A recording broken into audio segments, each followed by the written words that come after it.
Hello, everybody, and welcome back to Talkn Tennis, the only tennis podcast you need to get your tennis fix as we wrap up the Miami Open and pull on to the ATP Masters 1000 tournament in Monte Carlo. I'm not here to do it alone, though, as I'm joined, as always, by my two partners in crime. Firstly, the man to my left is traveling to Poland over this coming school holiday period, presumably to put his hat in the ring for the vacant Hurkacz and Swiatek coaching gigs. It's Chrissy P. How are you, Chris? Good evening, Adam. Doing very well this fine evening, and yes, I will be travelling to Poland to see all the sites, and potentially might show a bit of interest in the vacant coaching roles in the land of Poland, because it definitely seems that Hurkacz and Swiatek are in desperate need of a good quality coach these days, because their form isn't really, it's quite dropped off, and so I'll have to report back in time. If they haven't got a coach by then, I'll be definitely have to go down to the local tennis, Poland Tennis Federation, and see what's going on there. If you can help lift Hurkacz's game, that'd be really good. I've got him in my fantasy team as well that I put together this afternoon. So, that'd be really helpful. Well, if that's the case, I might, just change his whole serve routine and just to really, fuck you up. But I'll keep you posted. Not the serve is this problem. Thank you. And secondly, I'm joined, the man to my right. He gets more fan mail from US fans than Amanda Ananisova after a tequila photo shoot. It's Farjos. How are you, Adrian? I'm doing well, thank you very much. And, well, what can I say other than watch this space for later? I have some developments regarding my recent fan mail. So, spoiler alert, stick around to the end of the pod where I will reveal what's been going on in the world of my DMs. Stay tuned, everybody. I can't wait to hear about that. It's always an eventful, It's a nice eventful segment where Adrian goes over his DMs. Nice little clickbait. Watch this space title here for you. You won't believe what happens next. Thumbnail as well. Yeah. Watch what happens when Adrian talks about when Adrian talks about dick pics and his Instagram. It's been 2.5 minutes and we've already got a dick pic reference. It's fantastic. Before we talk about DMs, I thought we'd talk about the Miami Open that wrapped up Monday morning our time, Sunday in Miami. Let's start with the women's side first. That wrapped up on Saturday. World number 1, Aryna Sabalenka defeated world number 4, Coco Gauff, 6-2, 4-6, 6-3. In the final, Sabalenka was a force throughout the entire Miami tournament, dropping a single set. That one being in the final on her way to lifting the trophy. She also completed the very rare Sunshine Double, winning both Indian Wells and Miami. Becoming the first player to do so since Iga Swiatek in 2022. It becomes just the 5th woman in tennis history to do so. She also went back-to-back at Miami for the first time since a woman's done that since Serena Williams did that between 2013 and 2015. Sabalenka, of course, got to the final by beating Chris's girl, Elena Rybakina, pretty efficiently and pretty comprehensively as well, I might say. 6-4, 6-3, while Coco Gauff totally destroyed Muchova 6-1, 6-1. Chris, did you happen to catch that semi-final and final, and just your general thoughts on maybe the women's game as a whole at the moment? Because Sabalenka is absolutely dominating. Yeah, Rybakina wasn't her usual self, I felt, in that Sabalenka match. Early on, got broken, and she did break back, but a lot of uncharacteristic errors, missing balls way wide, very long as well. As I said, uncharacteristic, and not sure why. Maybe Vukov putting a bit too much pressure on her. Maybe you could be putting it down to that, but wasn't her normal self. And that first set, like you said, comprehensive win from Sabalenka, and she's really coming into her, I guess, playing her best tennis ever and winning her early rounds convincingly as well, not dropping sets as well. Really a dominant force. So credit to Sabalenka. She, on the hard court, is proving to be a very tough person to beat. We'll just see how, well, heading into the clay season now, we'll see how she goes. Well, that might change it up a bit. And I think in that semi-final, I think the commentators were, they just kept saying Rebecca just looked fatigued, looked a bit tired, like she played a lot of tennis. So maybe that played a part. She did look off in that semi-final. Age, I'm not sure how much you caught of the women's Yeah, matches, but just your general thoughts on where's Sabalenka. Can anyone stop Sabalenka at the moment? I know it's. We've spoken about it a lot here on this podcast regarding Sabalenka and Rybakina being the dominant force. In a way, for the good of the game, it was probably better that they did meet in the semi if that was going to be the final, considering what happened. And correct me if I'm wrong, did Sabalenka jump to a 4-love lead in the second set? Against Rebecca, do you mean? Yeah. I should remember that I was watching it, but it feels like a while ago. Yeah, Potentially, it was. Sabalenka just looked untroubled the whole match. She might have shot out to an early lead. Yeah, it was. In terms of fitting our narrative that we have spoken about here, in terms of fueling the rivalry, now, well, it seemed like Rybakina had the wood over her from late 2025, early 26, and now looks like the turntables with the last two, the Indian Wells and now Miami. So well done to Sabalenka, not letting, well, obviously learning from whatever's happened recently. But again, it did look like Rybakina was off. So yeah, I don't know what you can attribute that to, but a win's a win and she got through. Like if Rebecca doesn't beat Sabalenka, I feel like there's anyone, maybe Gauff could time as well. She's only 22. She's got a lot of improvement to come herself, but I feel like there's nobody around that mark at the moment who can really challenge Sabalenka other than Rebecca if she's on her game. Certainly not Swiatek at the moment. Well, no. Yeah, and I thought my tip from last week was way off in terms of the women's. From what I saw, Coco complaining about injuries and then like still just scraping through her matches and wasn't looking at the best. But yeah, made it to the final, did well, at least managed to take a set off her. That was the only set Sabalenka lost. Was that right? The whole tournament? Correct, yeah. So credit to her. Made her earn it, which is good. But I don't know, my pick was definitely wrong there. But at least she gave her a bit of a run, took it to 3 sets.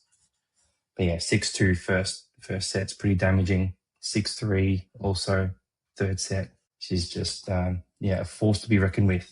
And the other women need to step it up. Step it up if they're going to take any tournaments off her. Yeah, I wasn't going to mention your bad pick, but yeah, now that you mentioned it, not a good one.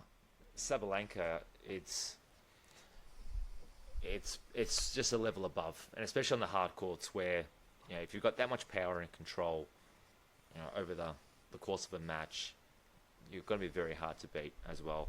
I mean, most of these girls are going to find it very tough to stay in rallies or even redirect play when pace is just coming at you. I think everyone knows, like, she's a very hard hitter, big hitter of the ball, and you accompany that with big serves as well, better percentage on first serves, limiting 3 points. It's, obviously the only person that has been able to match her on the hard court is the person who has got just as probably maybe a little less power, but pretty close to it in Rybakina. So with the clay season coming up, that power is going to be stifled a little bit, and there's going to be, different styles of play that might be able to counteract that power. So I'll be really interested to see how Sabalenka goes on the clay, and if she has more, modes to her game and not just be a blaster of the ball. See if she's got some variety. Yeah, that'll be interesting to see in the coming months. I think with Rebecca, she might not hit it. She hits it pretty hard, maybe not as hard as Sabalenka, but she just hits it clean as well, particularly that backhand down the line, which is just hard, flat, and just very clean. And she just seems to do it consistently as well.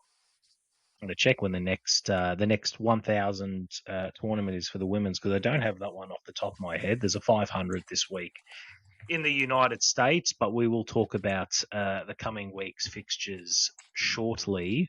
We'll wrap up the men's side of Miami. Jannik Sinner, another Sunshine double. He took out the 2026 Miami Open title, the clinical 6-4, 6-4 victory over Adrian Yorman, Jiri Lecheka. Became the first man to win the Sunshine double since Roger Federer did it in 2017. And he also did it without dropping a single set across both tournaments, which is a record in itself. So Sinner is looking absolutely unstoppable at the moment. He's won 34 consecutive sets at ATP Masters 1000 events, a run that dates back all the way to the Paris Masters last year. He didn't drop a single point behind his first serve as well in the final, 16 out of 16. Checker had a great tournament himself. He was unbroken until the final. Unfortunately for him, Sinner snapped that streak in his second service game of the final. But a good showing from him as well, making the final. Sinner, of course, beat Alex Zverev in the semi-final to get there, and then Lecheka defeated Adrian Yorman after fees pretty comprehensively as well in that semi-final. I think Chris called that last week, that fees potentially had run his race in that dramatic win against Tommy Paul around earlier. Chris, I guess same question, just on the men's side. Can anybody stop Jannik Sinner at the moment, at least on hard courts anyway? Again, same boat as Sabalenka. His power, serve, being able to redirect play. He just got so many different avenues, Sinner, and yeah, it's hard to see someone beating him unless maybe Sinner just not having his day, and then someone who is on their day.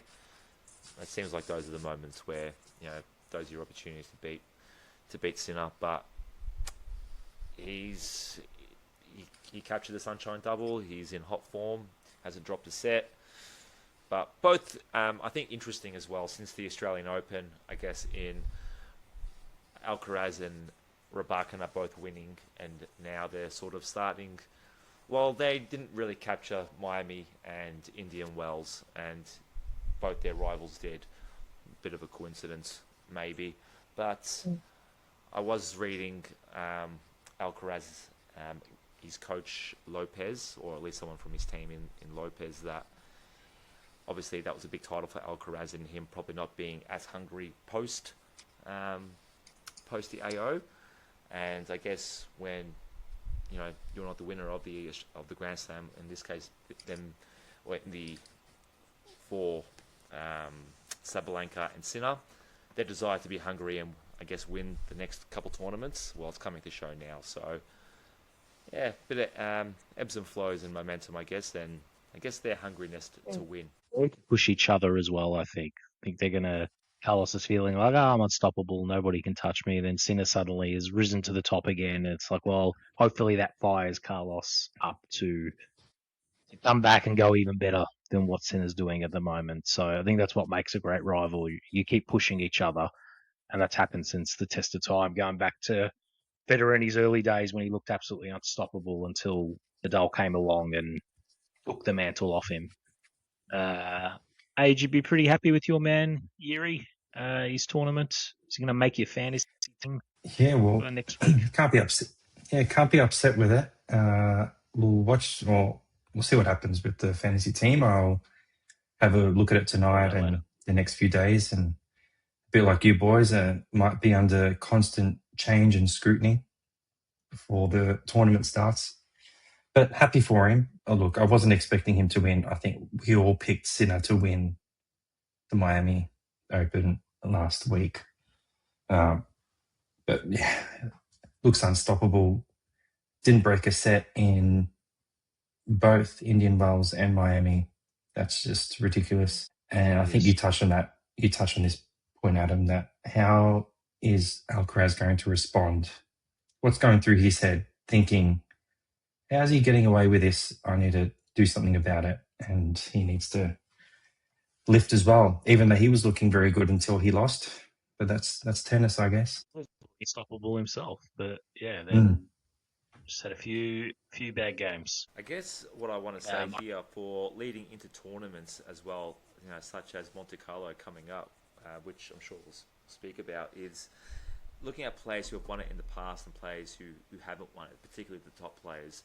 So I know I'm not even too sure on the history of Monte Carlo, but I guess it incentivizes the top players if they haven't won it yet, or if or maybe they have got like a really good record at a certain tournament. They feel like they have a certain, maybe they need to upkeep that certain form, or on the other end, if they haven't won it yet, maybe that drives them to do a bit better, just so they've got another accolade in a certain tournament. So I guess looking at the motivations and for each tournament is, I guess, something as a spectator and lover of the game, I guess I want to be looking at as well, just to get a bit of insight into maybe their mindset and their motivations into upcoming tournaments, and then obviously the broader picture of the tennis calendar itself. It's hard to say, right? Like, you see some of these guys, they've done well in this tournament. Like Alcaraz is the reigning champion on Monte Carlo. Yeah, is that what's going to be driving him, or is it like is what's going to drive Sinner the fact that he hasn't won one before, and he wants to add another notch on the belt and try and win all the Masters? It's hard to say. It's hard to say. How are they feeling on the day? How are they feeling on the week? I don't know. It's trying to get in the mind of a tennis player. It's I wouldn't want to get in my mind, that's for sure. At the end of the day, I think no matter who you are, you're going to go out there to try and win, regardless if you're a reigning champ or you haven't won it before. You're going out, you're going to try to do your best. Whether one, and this will only apply to a top 0.01% of the players anyway, meaning your Sinkeras, who else really has that or inner belief that thinks, I'm going to win this? I would say only Djokovic. Yeah, the top guys. Yeah. No one else has that mindset. Yeah.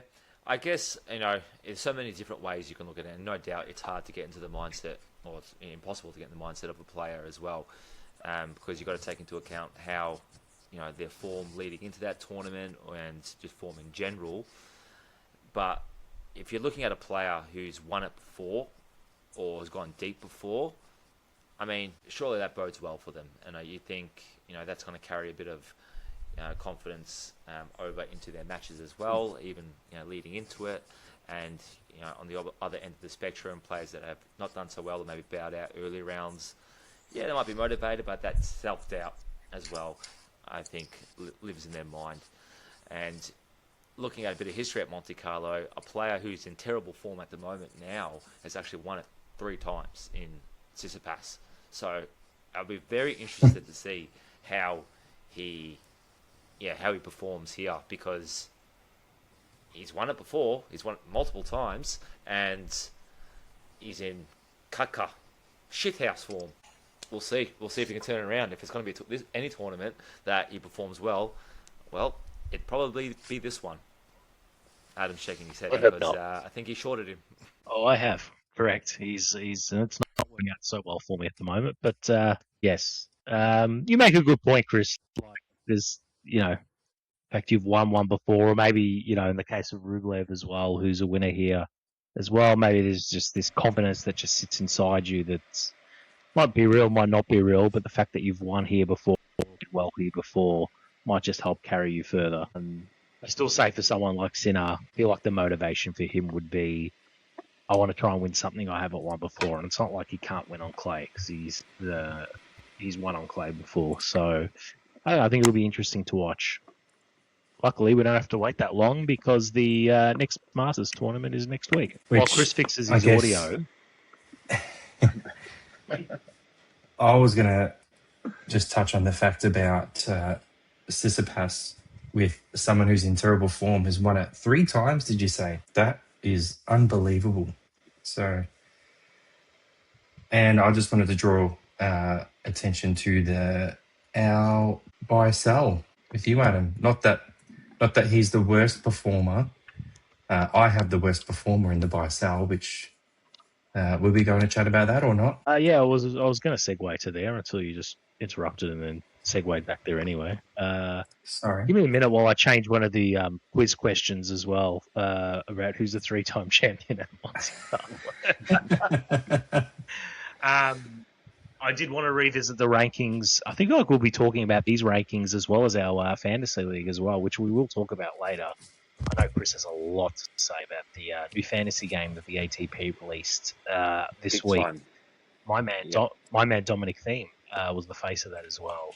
Love a good Dominic. Of course, just for new listeners, new viewers, we each picked 2 players we're going to buy, 2 players we're going to sell. I want to say about 6 weeks ago now. I thought it'd be a good time now that we're 2 Masters tournaments down, just to do a quick update on how we're going. Initially, I'd set this time aside to hang shit on Chris or Adrian, and then after doing the math, worked out that I'm actually on the bottom, so that's not good for me. Chris, you're leading the way so far in our 2026 buy and sell. You're on 4 points. Sebastian Baez has earned you 3 points. He's jumped up 3 spots to 50 in the world. You also shorted Taylor Fritz, which has earned you 1 point after he slipped back to 8 on the rankings.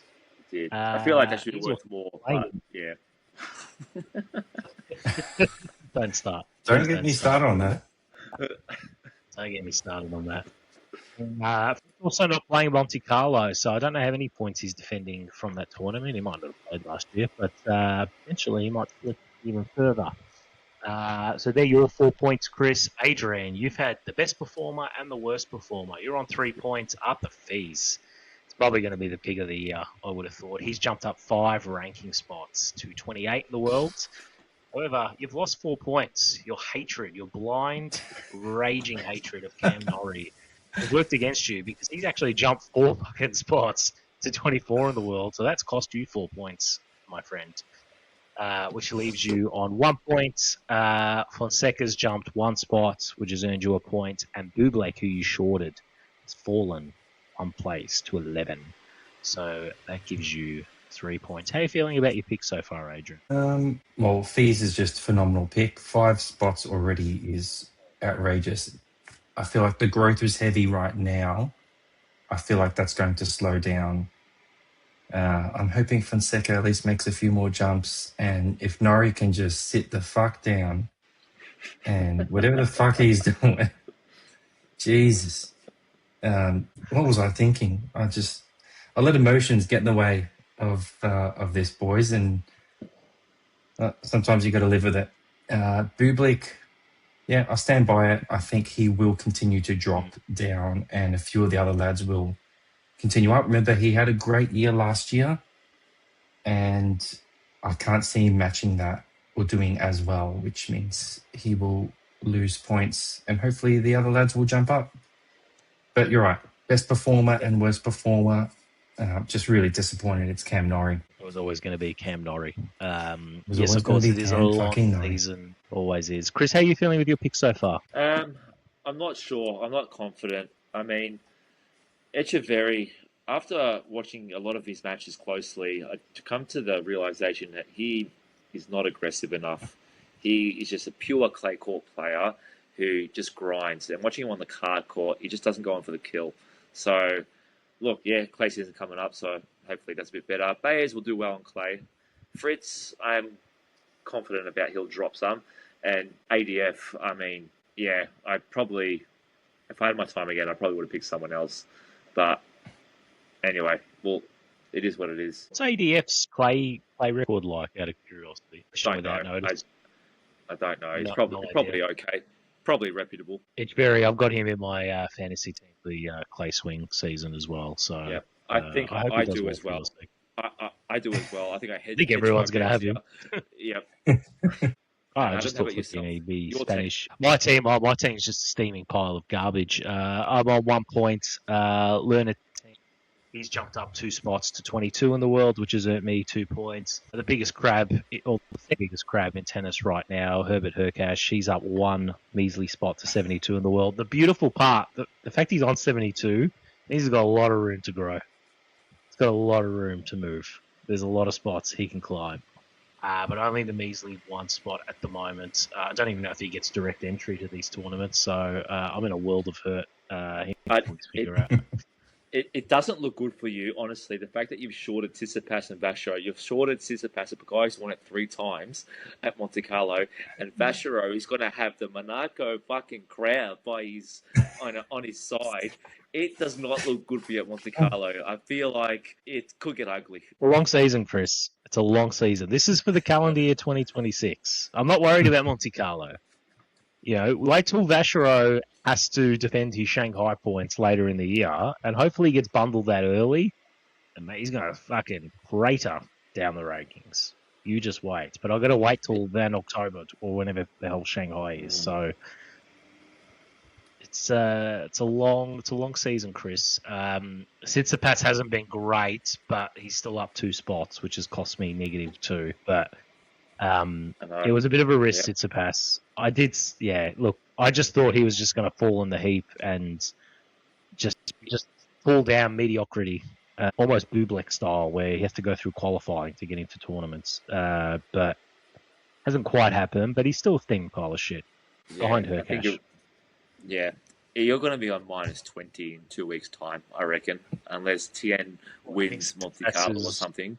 You're fucked. You're gone. We've got some news for you. Chris Leonard ain't even going to play the clay season. He's not in Monte Carlo. So it's like I'm not playing clay. So fucking hell, Tian. Really? Maybe that'll open up a spot for Hurkacz. So, look, we'll see. We'll revisit this in a few more weeks' time and see how we're going and see if Chris's prediction of me being on -20 after Monte Carlo comes true. Speaking of which, Monte Carlo kicks off 6th of April, I'm led to believe, as we head into the clay court season. We can talk about our fantasy teams soon enough as well. I know Chris's stacked his team full of clay quarters. Novak Djokovic will unfortunately not be at Monte Carlo. He's withdrawn from the tournament as he continues to recover from a right shoulder injury that sidelined him in Miami. Taylor Fritz has also withdrawn from the tournament. Holger Rune has also said he won't be playing. Of course, he hasn't played all season. And then you've got a couple of Americans in Ben Shelton and Tommy Paul who have opted to skip the event entirely.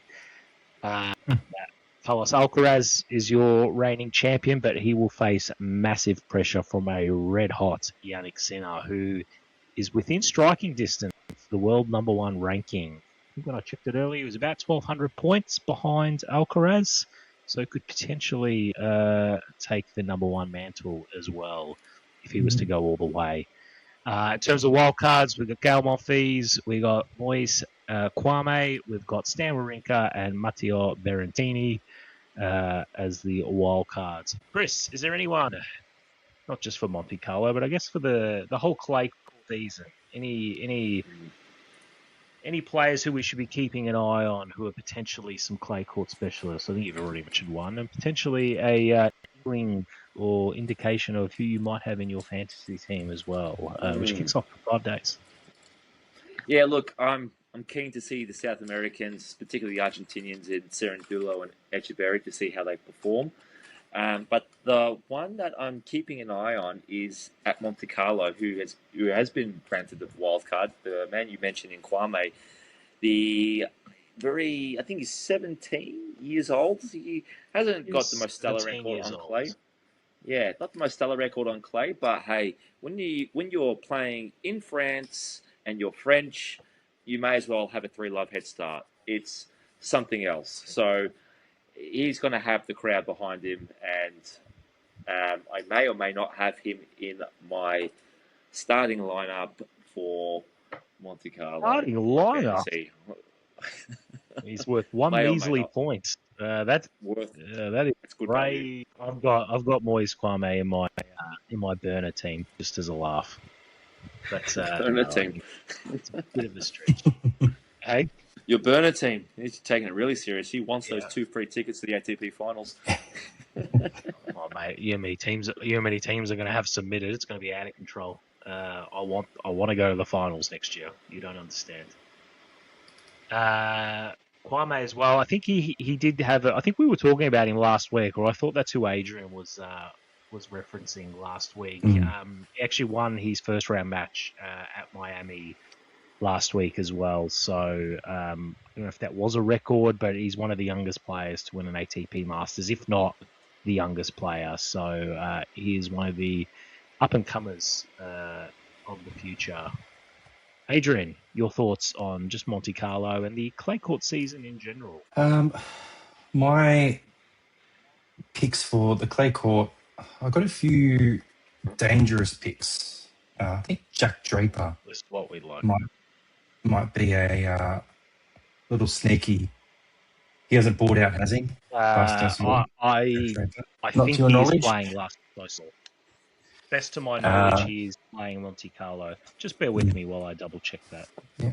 Draws aren't made out either, so it's nothing's confirmed yet. Only some wild cards been mentioned. Well, he's made a Madrid final. He's made a quarterfinal at Rome. He's my little sneaky pick to run deep and maybe do well on the clay court. He's there. The main draw list as well, but so is Djokovic. So take that for what it is.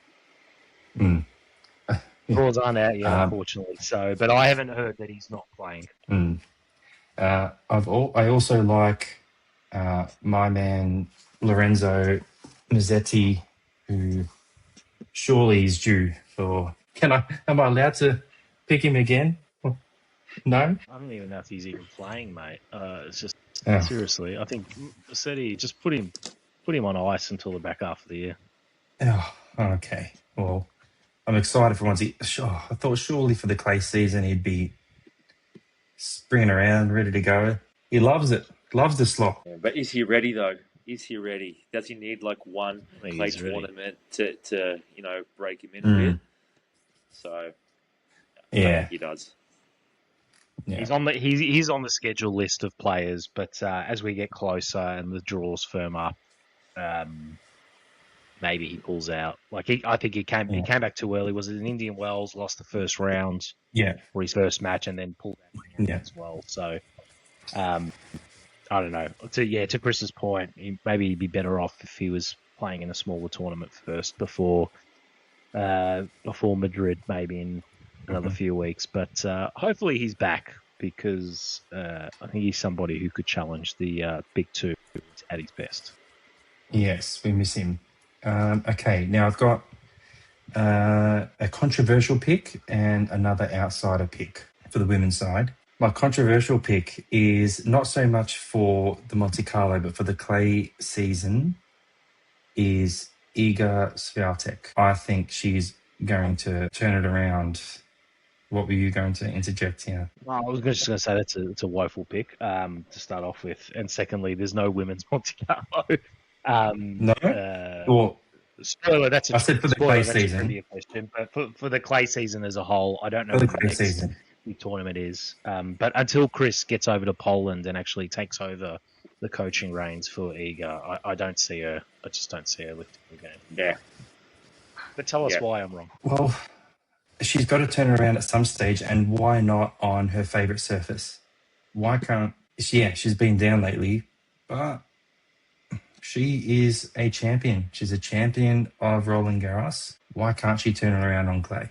If she's going to turn around anywhere, it's on clay, and I hope she can, because I'm getting a bit sick of Aryna Sabalenka winning shit all the time. She could be shit for the next 3 years. You just don't know. I mean, just because you're getting sick of Sabalenka doesn't mean Swiatek is going to turn around at a tournament. She won.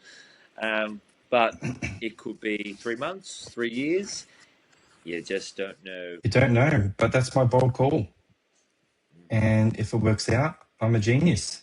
And if it doesn't, well, it's just add another shit call to the list. Who cares? It'll be forgotten about in a week's time. I don't forget these things. It's a very. Iga is scheduled to play in Stuttgart on the 13th of April in a WTA 500 tournament, I am led to believe, and then Madrid is a joint ATP WTA 1000 event. So Adrian's early pick for Madrid, I'm hearing, is Iga's front. I think her first tournament depends on how many tournaments she plays in the lead up to Roland Garros. If it's just a 500 and then Madrid and then or whatever, but I don't think she'll. Yeah, I don't think she's going to win there'll be another one the after Stuttgart that as well. Yeah, I don't think she'll win the Stuttgart. I can see her running. I think making a quarter at Madrid, winning the next small tournament in between, and then There's making no a other small semi. tournament in between. Oh, I thought you said there was. Well, No. Stuttgart's the 500, and that's stacked. Sabalenka, Rybak, and Gauff all scheduled to play. And then you've got Madrid after that, and then you've got Rome after that. Madrid and Rome are both Rome. 1,000 events. So Yes. they'll be stacked. Everyone will be playing. Yeah. And then Roland Garros will be after that. There might be another small tournament in between Rome and Roland Garros. So there's a lot of clay. Okay. There's a lot of clay. There's a lot of clay. But And the I problem think is, she'll. Swiatek's not going to be playing 250s. The fact that they're all playing the 500 Stuttgart as a warm-up just shows you that. Like that's the most you're going to see them go. Yeah. So that's my pick. So She'll ease into it and she'll build up and do well as the clay tournaments progress. That's my bold call. I like it. Unfortunately, there's no WTA fantasy game where Age can load up on Iga. So Yes. maybe the WTA can work on that. My it's still a bold one, but my other call would be for Svitolina to do well on the clay court. It's a pretty safe bet. That's my other one. We've had a good season so far, so I don't see why not. Yeah. Former clay elite. Yeah, grinding baseline. She's looking dangerous again. Why not? We will preview that one next week in anticipation for Stuttgart. I feel like we're going to need to cover that tournament just solely. Just looking at who's playing. So. Chris, we've made mention a few times, at least I have anyway, of the new fantasy game that the ATP released this week. I know you've been all over it. I know I've been all over it. We have, for our listeners, we have set up a private Talkn Tennis league. Just had a look. We had a few entrants, as well as yours truly on this podcast. For those uninitiated, Chris, why don't you just give us a quick 2-minute spiel about what the game is and why you think you're going to take home the crown this year? Yep, so ATP Fantasy, for anyone that played Fantasy before, it's a similar setup, but essentially you're going to have 6 players that you will choose from. Better players are worth more in value compared to your lower ranked players. Yeah, I'll have 6 starting players and 2 alternates. The alternates will still contribute points to your team if you have one of your main 6 players that withdraw from the tournament. But essentially, how it's going to work, we'll work tournament to tournament, but within each swing. So we have the clay swing coming up, which comprises of a handful of clay tournaments, roughly around 8, which includes the Grand Slams as well. Then you go over to your grass swing, then the North American swing, which pretty much sums up the year. So I think there's 3 swings that we have. But essentially, the more your players win, the more points they score for your team. And it doesn't just end there with the points. They earn more points if they serve aces. They lose points if they serve double faults. They earn more points if they cause an upset as well. So more avenues to earn and lose points depending on the way they do it as well. So I'm pretty confident at this. I've changed my teams. I just changed my team again in the last probably 5 minutes, and I've figured out a way to get Sinner and Zverev on my team, which, if you look at the points, I mean, they're worth both a lot. So I've figured out a way to do it, and this is how confident I am, and not even Adrian or Adam is going to know what I'm going to say next. So our league is open to all that would like to join, and I'm going to put the code in Spotify and YouTube. I'll put it on X so anyone can join. But for anyone worldwide, I don't care. Greg from Cincinnati, Derek from Florida, anyone, I don't care. Even Danielle Collins, if you must. If you can beat me, if you can beat Adam, and if you can beat Adrian, I will personally give you 100 Australian dollars. What? I mean, 100 Australian dollar dues. That's around 60 US dollars for you Americans. But if you can beat me at the end of the clay swing, if you have more points than me, Adam, and Adrian, Clay swing. Jeez. so just the clay swing, I will give you $100. You have to beat us three, and I'll pay for it. So I have to take this seriously now because Well, I'm trying to. Well, it's my money. You don't have to, but it's open to all. Clay swing, this is my territory, and you're not. So you're saying for every player who happens to beat you, no, you're going to yes, yeah. Maybe clarify At that. the moment, there are. At the moment, we've got seven people who are in our Talkn Tennis league. We've only just created the league this afternoon. That obviously includes 3 of us, so we've had 4 others join our league. What Chris is saying is, of those 4, which will end up being way more, if any of them can beat all 3 of us, finish on top of all 3 of us, he will give them $100. So he's banking on either himself or, failing that, one of us two, Adrian, finishing near the top of the league to spare him the pain. For the record, the code, if you would like to join, is 496-UMW6W. That's 496-UMW6W. We will put this in the Spotify comments, YouTube comments. We'll put it in the show notes. We'll put it in all the fun stuff. I've been circulating this code to everybody on Twitter and Reddit all afternoon. Please join our league for a little bit of fun, and you could win 2 tickets to the ATP Finals in 2027 and 100 doddery dues, whatever they're called. Dollary dues for those Simpsons fans. $100 dues for those Simpsons fans. And shout out to some of the teams who have joined our league at the moment. We've got the Berghain Open. We've got Pizza Margarita, who's joined. Adrian. We've got Greg from Cincinnati, who's joined the league as well. He's already onto it. He's one of our top fans. And Sting LFC has also joined the league as well. We are recording this at 9 p.m. on a balmy Tuesday evening here in Melbourne. So by the time this goes out, we could have many, many more people joining the league, and Chris's liability could increase even more. I should really put some effort into my team now, just to save you some heartache, mate, because I can't imagine what your team looks like if you have expensed 100 of your allocated points. If you've expensed, I want to say it's going to be about 67 of those 100 points on 2 players, being Zverev and Sinner. I think Zverev was 33 from memory, and I want to say Sinner was 34 or 36.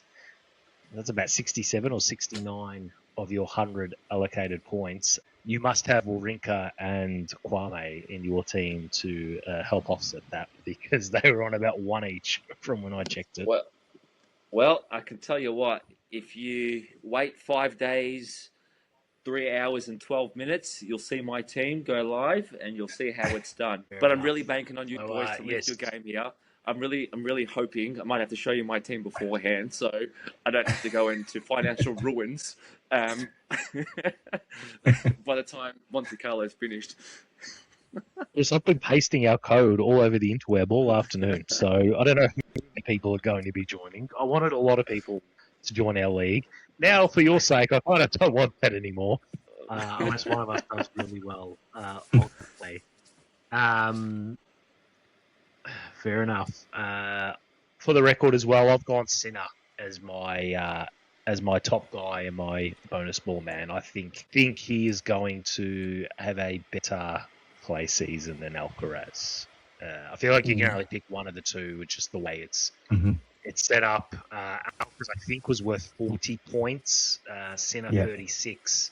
It's variant 33, and you only get 100 to choose from, and you got 8 to select. So it's based on the rankings as well for those who haven't had a chance to have a look at it. So the way it's sort of done, you can really only afford to have one of those top 3 guys there, unless you do what Chris has done and squeeze a few one-pointers there at the bottom by picking Kwame Wawrinka and Monfils in his squad, who are in the 1 and 2s near the bottom. You don't have to mention anything on that, Chris. And then yes, you get, what was it, Chris? 2 trades at the end of each tournament, so you can make 2 free trades. 2 free trades. Yeah. So if you want to get rid of Kwame after that. Yep. If you don't make a trade, they accumulate as well. They accumulate up to 8 trades as well, so they don't go beyond that.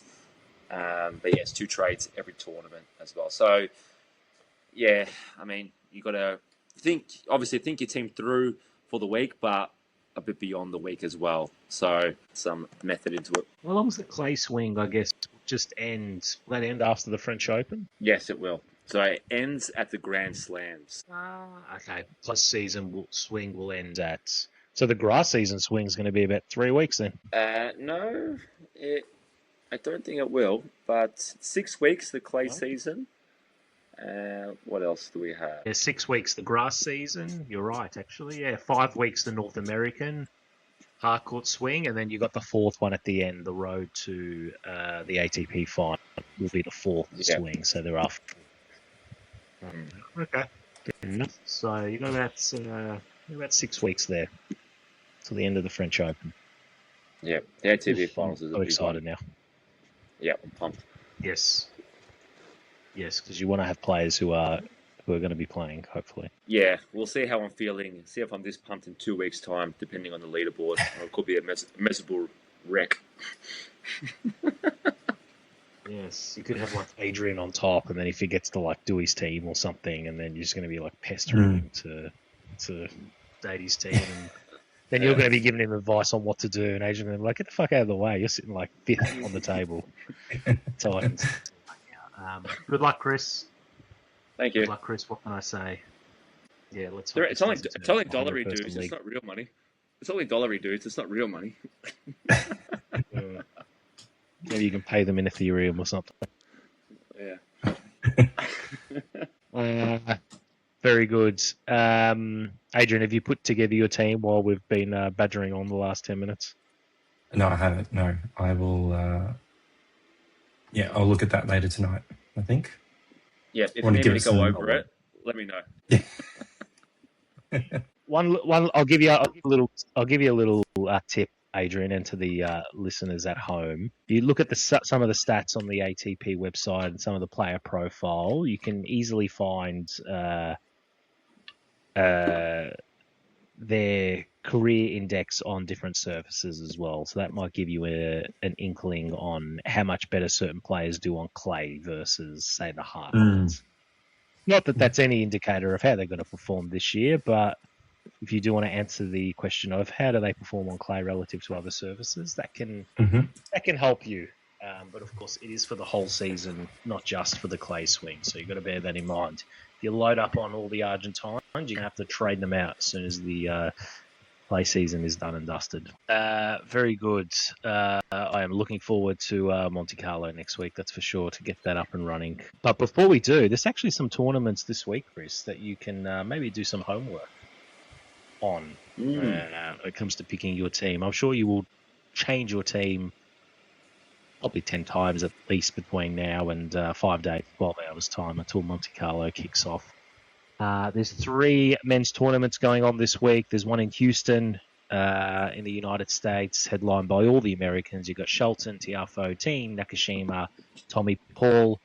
There's another tournament in Marrakesh, Morocco, headlined by Dardiri, Griekspoor, and Mute, the one of Chris's favourites. And then a third one in Bucharest, Romania, headlined by Diallo, Monarino, Bao, and Borges. Chris, if you were playing tennis right now, and you just had to fill in some time this week on a 250, would you go to the US, Morocco, or Romania? I feel like I know where you go. Chris will go. You guys know 100%. It's Romania. 100%. Yeah. 100%. It's not even worth asking the question. I mean, you boys know Romania straight up. You would just do the Eastern European circuit, wouldn't you? Just going up and down. Yeah, I'd only play in that hub. I wouldn't anything else. I'm not interested in. What about you, Adrian? Where would you be playing this week if you're taking tennis a little bit more seriously and gone pro? I would probably head to Marrakesh. Well, interesting. And take a yacht. Any particular reason? And take a yacht over to hang out with Mute. Yeah, finish up there, and then just go chill in Spain for a little bit, just over the waters. Probably a good idea. Yep. Just take it easy. Ferry across the waters. Yeah. Take the Spirit of Tasmania across. That thing's still going. It'll be good to keep an eye on those tournaments this week just to see how some of these guys go, and potentially might enter into a few people's fantasy teams later in the week. And then on the women's side, there is a WTA 500 event this week on clay, Charleston, USA. Jess Pegula headlines that one. It'll be interesting to see how she goes being the top seed there with the 2 roadblocks in her way. Then you've got Alexandrova, my girl Belinda Bencic, and Iva Jovic as well. And then there is a 250 tournament in Colombia as well. I couldn't see anybody in the top 50 on that one, so it is slim pickings there. But I think the girls are resting up before Stuttgart in a few weeks' time. So that's it for tournaments on at the moment. Obviously, when we catch up time next week, we will be at the start of Monte Carlo, which will be very exciting. We are at minute 55 of the pods, which is not bad for us, I would have thought. Which means one thing: it is time for Battle of the Spuds. I'm working on it. I'm working on your own intro. It's coming. I've given up on the intro. It's I don't know. Don't know what's happening. It's in the mail. Before we start Battle of the Spuds, we had some fan mail this week. We actually had a comment on Spotify and then followed up by a email. You can, of course, email us at talkntennis@gmail.com if you got any fan mail, any questions. Most of the time, I just get stuff that needed to go to Adrian. It just made its way to my inbox, so I have to sort of close my eyes and forward it on to at Real Dick Pics at Instagram. But actually, this week I've got some fan mail. Real fan mail and a comment on our Spotify from Andy. Andy from Singapore says, wish the star host would stop protecting the Spuds with a 25% chance to get a question right. Raw dog it without multiple choice and make them guess. Expose them Spuds. Oh. Andy's probably our smartest listener we have at Talkn Tennis, behind Greg and Derek. Greg would never say anything Andy's like that. Up there.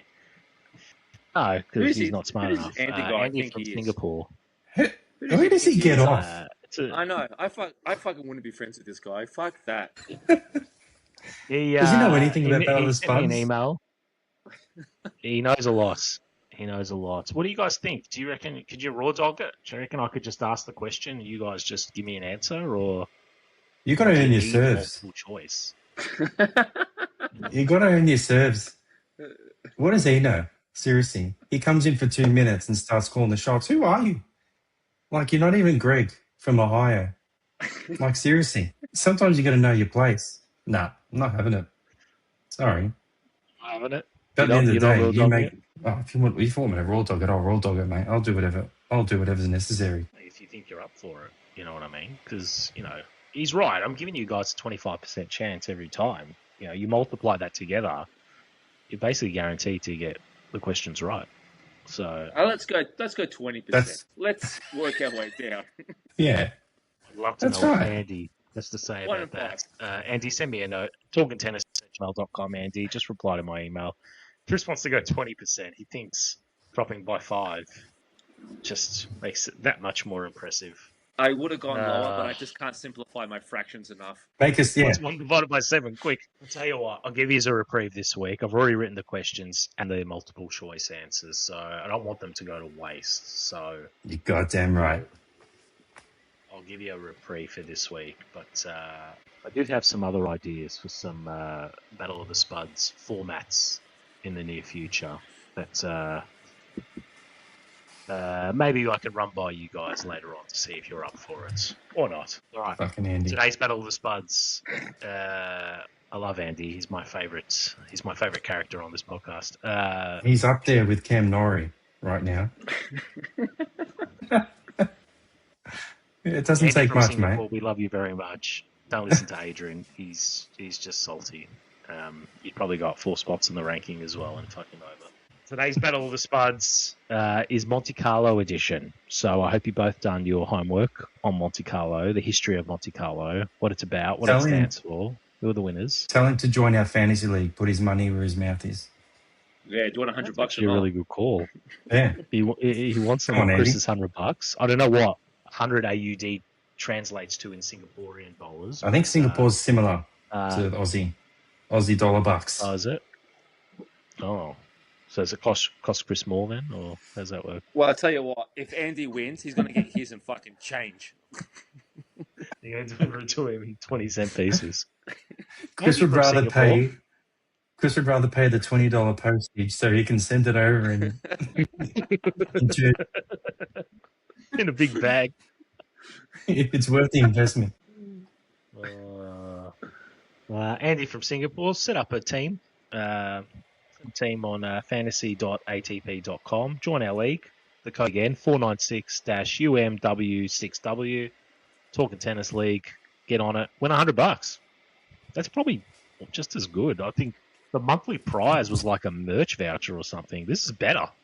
This is better than your merch voucher. You can buy so much merch for $100. Get on it. All right, gentlemen, are we ready for Battle of the Spuds? We got 6 questions, and then, of course, we will end on Who Am I? Are we ready? We're ready. Boxes open. Yes, both chat boxes open. I'm impressed. Let's do it. Maybe I should get organised as well. Questions ready. Question 1. In 2021, which active player achieved the rare feat of winning his very first career ATP Masters 1000 title by lifting the trophy in Monte Carlo without dropping a single set the entire tournament? Was it A, Alexander Zverev, B, Stefanos Tsitsipas, C, Andrei Rublev, or D, Daniel Medvedev? In 2021, which active player achieved the rare feat of winning his first career ATP Masters 1000 title by lifting the trophy in Monte Carlo without dropping a single set the entire tournament?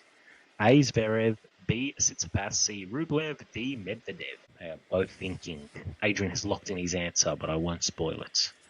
I put mine in ages ago. Chris. Oh, Chris has locked in D, Daniel Medvedev. Adrian has locked in C, Andrei Rublev. You're both incorrect. Chris, you were just looking at the honor roll of the Monte Carlo Winners Tournament 40 minutes ago. Who did you see was on the 2021 I know. fucking winners list? I got my years confused. I thought it was... I know he won it 2 years in a row, I think, and then a year off, like Rublev won. Anyway, I know. It's Tsitsipas. He won 21, 22. Rublev won 23. Tsitsipas won 24. Alcaraz won 25. Adrian, it was B, Tsitsipas. Chris was literally looking at the honor roll 40 minutes ago, and I thought he would... he had a freebie. You're both incorrect. It's disappointing. Also from Chris. 3-time winner, Chris. Tsitsipas. Yeah, oh, really? Yeah, I fucked up. That's terrible. That is terrible. And Andy wants to take the fucking answers away from you. I would have been right then. You Tsitsipas probably would have been got my it name then. of mine. Yeah, exactly. Yeah, you would have. You're like Medvedev, Rublev. I confuse you with multiple choice. Maybe it'll actually help you guys. Give it some I have a thought. feeling I read somewhere in my brief what do we call it? My checking up on the history here. Rublev also won his maiden title here. Yeah, but I said in 2021. I know. That's what threw me. Definitely threw me. I literally started it with 2021. Basically, it was a long question. But the question was, who won the title in 2021? I wasn't a digger yet. I was just saying. I was... I know. That's I know. right. Oh, I know. yeah. Let's go on to question Fucking 2. back off, mate. Jesus. You and Andy, mate. Go fuck yourselves both. Jeez. Go email each other. Oh, we've done it all week. I'll do it again next week. Question 2. This is also topical because this came up today. The Monte Carlo tournament is currently an ATP exclusive event. What year was the last time an official WTA women's tournament was held alongside the men's in Monte Carlo? Was it A, 1982, B, 1982, C, 2002, or D, 2012? Do you need me to repeat the question again? Say the years again. Sorry. A, 1982, B, 1992, C, 2002, D, 2012. I like to do it in 10-year increments. Chris has locked in C, 2002. Adrian has locked in A, 1982. The answer is A, 1982. Adrian, on the board, you are correct. The women actually play Monte Carlo. However, the last tournament was held over 40 years ago in 1982. Now, when it's going to come back, but I feel like that is a very long time for it to be a men's-only event. Adrian must be happy to get on the board. You lead 1-0. I forgot to mention the scores as well. Who's winning? I think it's 5-4, I want to say. Adrian's Chris's way? No, Chris's My way. Chris's way? 5-4? 5-4. You're right. 5-4. It's still early in the season. Question 3. Rafael Nadal once held a mind-boggling 46-match winning streak at Monte Carlo. Which player finally snapped this legendary run by defeating him in the 2013 final? Was it A, Roger Federer, B, Andy Murray, C, David Ferrer, or D, Novak Djokovic? Rafael Nadal once held a mind-boggling 46-match winning streak at Monte Carlo. Which player finally snapped this legendary run by defeating him in the 2013 final? A, Federer, B, Murray, C, Ferrer, D, Djokovic. Chris is locked in. Adrian thinking. You both lock in Novak Djokovic. You are both correct. Djokovic played an absolutely flawless match. Well, near flawless match, winning 6-2, 7-6, snapping Nadal's ridiculous 8-year stranglehold on the tournament and capturing his very first Monte Carlo title in the process. That's Good just nuts, job, isn't it? both of you. 8 years. We'll make them like mental. they used to. Wish we had him in our fantasy teams for the clay stretch. It would have been like 60 points. It would have been fucking over half your salary cap. Buddy. Question 4. The 1981 singles final between Jimmy Connors and Guillermo Vilas is one of the most bizarre in ATP history because of how it concluded. What happened? A. Both players were disqualified for verbally abusing the umpire. B. The match was cancelled because part of the court collapsed. C. The match was abandoned due to heavy rain at 5-all and never finished. D. Vilas walked off the court in protest of a bad line call, forfeiting the match. What happened in the 81 final? B. A. Both players were disqualified for verbally abusing the umpire. B. The match was cancelled because part of the court collapsed. C. The match was abandoned due to heavy rain at 5-all and never finished. Or D. Vilas walked off the court in protest of a bad line call, forfeiting the match. Chris has locked in his answer. We are waiting for Adrian's answer. A court collapse. Doesn't matter because Chris is already locked in. No takesies backsies. Court collapse. If it rained, why wouldn't they just pick it back up unless there's no time? No time, mate. No time. No time for this stuff. It's your time. Why wouldn't they just go to another court if the court collapsed? It's the same logic. Adrian did B, the court collapsed. Chris said that they just never finished the match because of heavy rain. Chris, you are correct. The match was abandoned due to heavy rain at 5-all and never finished. Heavy rain washed out the final when it was tied 5-all, and because both players had to travel to their next tournaments, the match was never rescheduled or completed. The busy calendar. That's it. Back in the 80s, it was the same problem then, the same problem now. Same problem now. Still busy calendar. I love it. Chris ties it up at 2 points apiece. 2 questions to go. Question 5. Roger Federer never managed to win the Monte Carlo Masters. How many times did he reach the final only to finish as the runner-up?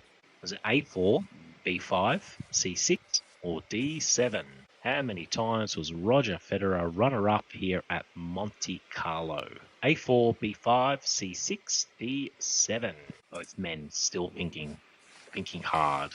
Adrian's locked in his answer. Chris has locked in his answer. They've both gone B5. They are both incorrect. It is A4. Federer reached the Thought it would've final made in more than that. 2006, 2007, 2008, losing, of course, to Rafael Nadal. He then made one last final in 2014, lost to, Chris, can you remember? 2014, wouldn't have a clue. Djokovic. Stan Wawrinka. He lost to. Probably thought he would have got the wood on him that day, but wasn't able to. Both off by one, both incorrect as we move into the last question before Who Am I? We are tied at 2 apiece. I feel like we're going to go in tied to Who Am I again, just how I like it. Question 6. The breathtaking centre court at the Monte Carlo Country Club, which offers sweeping views of the Mediterranean Sea, is named after which famous figure? Is it A, Prince Reynard III? Is it B, Prince Albert II? Is it C, Princess Grace Kelly? Or is it D, Suzanne Lenglen? What a terrible fucking question. Breathtaking centre court at the... Well, I can't just do who's won the most Monte Carlo. That's boring. And we all know the answer. So you get this question. Imagine if this wasn't multiple choice, Andy. Think about that. Think about the gibberish answers they would be putting in the chat at the moment. They'd be saying, go fuck yourself, Andy. Sir Elton John. Fuck you, animal. Sir Elton John. Go fuck yourself, Aryna. Adrian, A, B, C, or D. Lucky dip. No, I don't care. Lucky dip. Chris's lucky dip, D. I'll go C. Adrian's When in lucky doubt, dip, lock in C. C. You both can't even lucky dip. You're both incorrect. It's named after Prince Reynard III. He was a tennis fan and ruler of the Principality 56 years. And his son today, Prince Albert II, he's always seen sitting in the royal box during the finals as well. Keep an eye on young Prince Albert II. I'm not sure if he's a listener to the podcast, but if he is, join our ATP league. Chris will send you $100 if you can beat him in the fantasy game. Not that you need it if you're a Prince. Sounds like he needs it.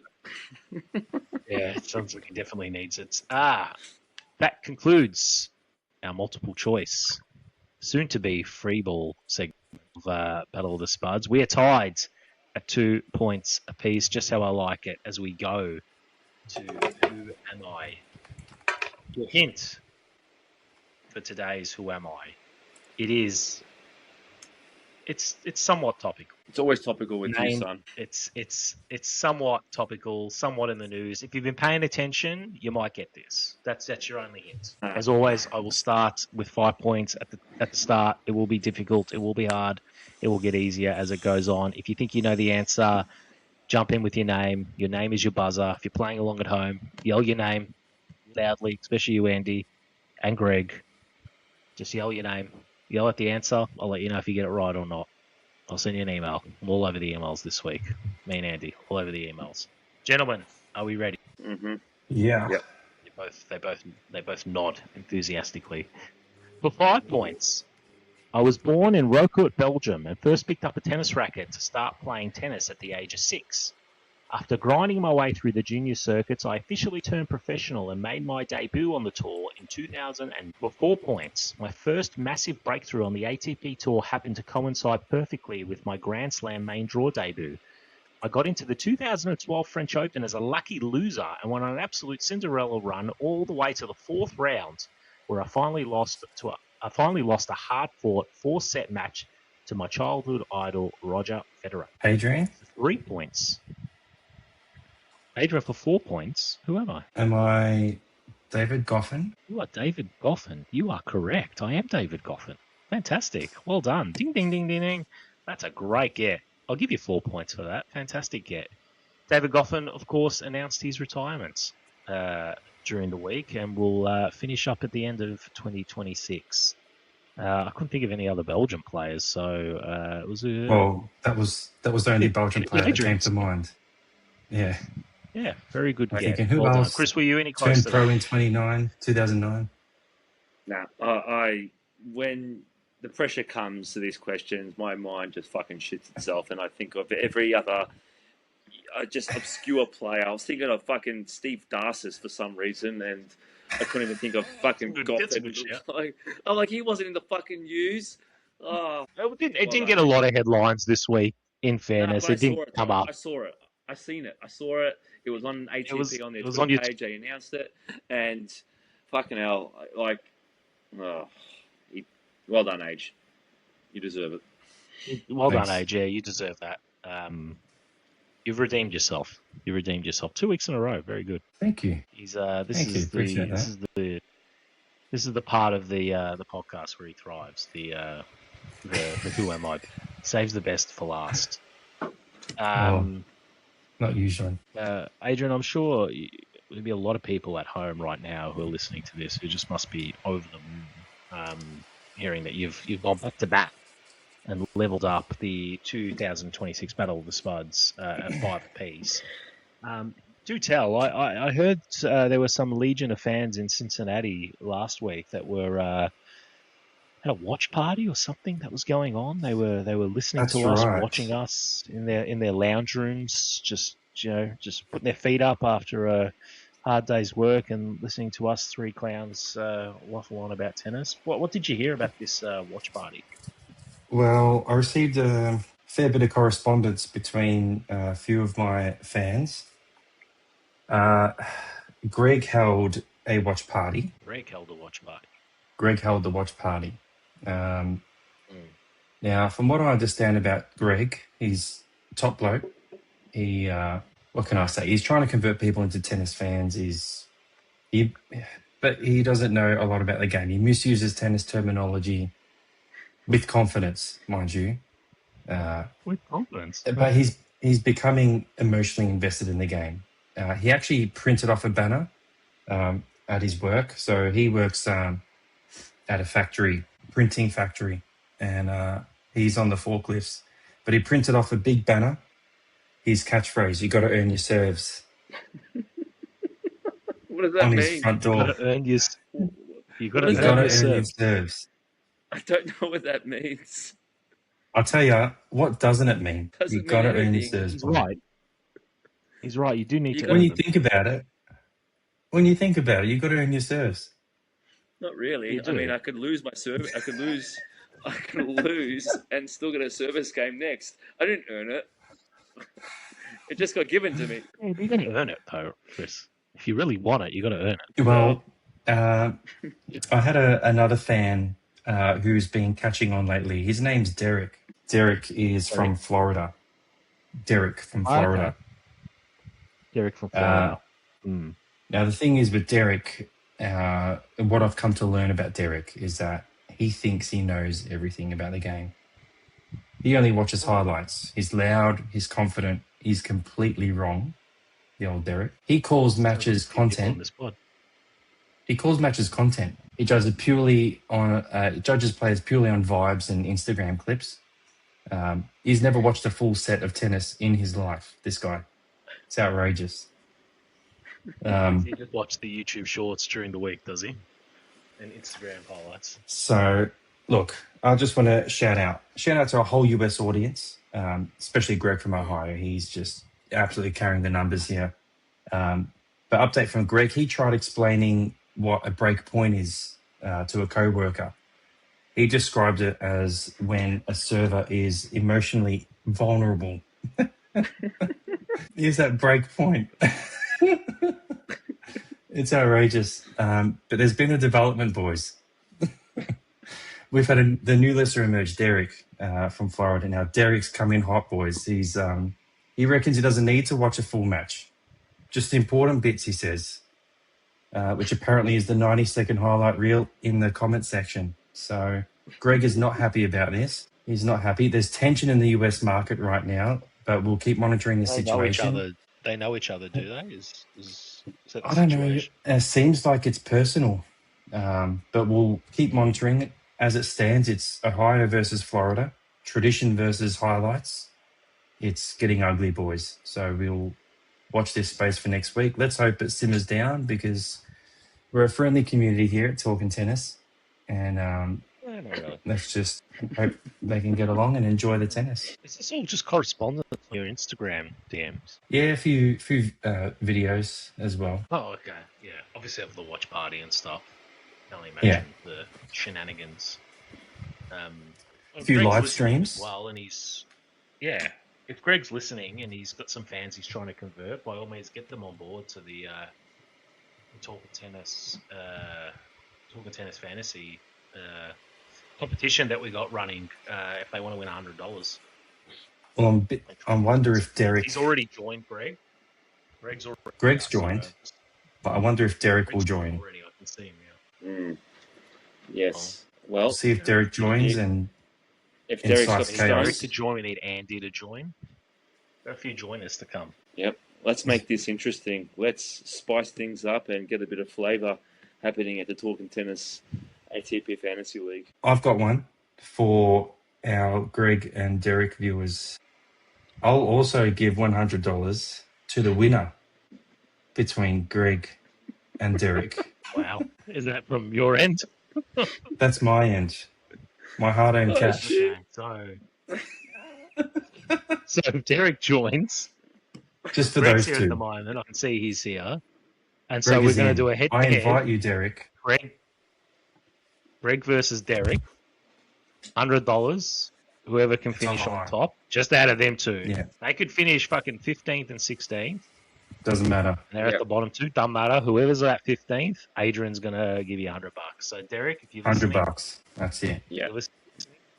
fantasy.atptennis.com. Join the Talkn Tennis League. That's 496-UMW6W. Join that league. I want to see 50 people in this league. I want Chris to be sweating bullets by this time next week. I want to see 50 people here. And Chris sitting at about 27th, and me and Adrian nowhere to be seen. Just trying to work out if it's 100 times 25. How many zeros is that? Do I have to add on? I want Chris to be doing hard math throughout the week. He works out how to multiply $100 and how many zeros he's up for. So Chris could also change his mind and edit this whole thing out. So I could. I really could. Once we go live. So, yeah. It's all up to me. It could get out of hand pretty quickly. A bold call. I respect it. It could get fucking out of hand, but that's what we're all about here. So we like things when they just get out of control and just fucking mayhem. That's what we're here for. That's what we love. So bring it on. You advertise this on your Twitter handle as well. Oh yeah. Everywhere. Reddit, Twitter, YouTube. Again Open. You name it. Again Open, Pizza Margarita, Greg from Cincinnati, Sting LFC, Andy from Singapore. Get your teams in. Get ready. You got 100 delivery dues that you could be coming your way to the French Open. Get on it. Yes. Is there anything else you want to say to your legion of bots who follow you on X? No, I think I've stated my views pretty clearly in terms of, and I've probably said too much already, particularly about the Talkn Tennis ATP Fantasy, but the codes will be posted on Spotify, YouTube. We'll pin it to the X account as well on the profile, so it'll be everywhere. Please join. I mean, you're incentivized to do it. If you think you got the stones, if you think you're better than us three, particularly me, then you got nothing to lose. Come and join, because you ain't beating me. I'm telling you, you ain't beating me. 6W for those playing at home. I feel like I'm a radio announcer. Question for you, Chris. If I beat you or Adam beats you, do we also receive $100? No, you don't get anything. You just get the bragging rights. All right. All right. Yeah, that's good enough for me. It's worth more actually than your $100. Between the three of us, you're looking for second and fifth on the leaderboard. I won't tell you who's who, but yeah. Adrian, any parting words you want to say? You said a lot. I've said all I need to say. Any parting words you want to say to your friends from the US of A? That's it. Let's just keep it going. Let's enjoy the ride. Let's go. Yeah. Don't forget, you can follow Chris at Talkn Tennis on X. You can follow me at Talkn Tennis on Reddit. You can follow Adrian at Real Dick Pics on Instagram. Thank you, everybody, for listening to today's podcast. If you made it this far, what in God's name is wrong with you? Thank you. We appreciate your support. Don't forget to follow us on Spotify, Apple Podcasts, Bcast, HubSpot, Bumble, all the podcast platforms you've never heard of. Thanks for listening. We will catch you next week. Good evening and good night.